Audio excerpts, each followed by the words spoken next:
وظیفے کی تربیت مصطفیٰ کریم علیہ الصلاۃ والسلام نے فرمائی، نماز کی تربیت مصطفیٰ نبی علیہ الصلاۃ والسلام نے فرمائی، قرآن نبی علیہ الصلاۃ والسلام نے سکھایا، اور سیدنا علی المرتضیٰ کی یہ فضیلت، یہ مرتبہ، یہ اس میں یہ ہر فرد بشر سے پیش نظر آ رہے ہیں۔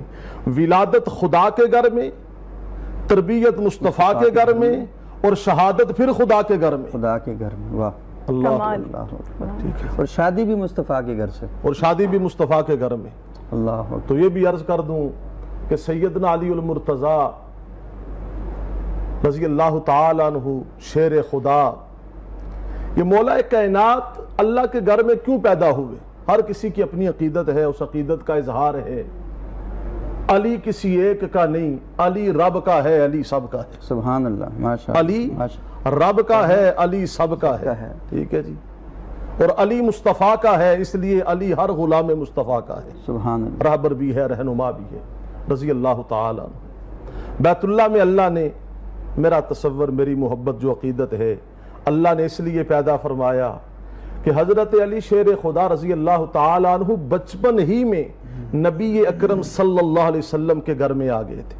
اللہ، ساری زندگی اللہ کے نبی کے پاس گزاری، تربیت بھی کی، اللہ کے نبی کے اتنا قریب ہوئے، اتنا قریب ہوئے کہ کملی والے آقا بول اٹھے کہ علی، یہ تو میرے اتنا جو قریب ہوا ہے، تو اب کل قیامت والے دن علی تیرا گھر میرے گھر کے سامنے ہوگا۔ سبحان اللہ۔ جدائی وہاں بھی نہیں ہے، جدائی وہاں بھی نہیں ہے۔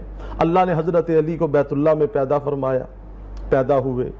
میرا ذوق، میرا وجدان یہ کہتا ہے کہ سیدنا علی المرتضیٰ رضی اللہ تعالی عنہ نے دلہا بن کر مصطفیٰ کریم علیہ الصلاۃ والسلام کے گھر میں آنا تھا، تو اب سیدہ فاطمہ سیدہ کائنات نے دلہن بننا تھا رضی اللہ تعالی عنہ۔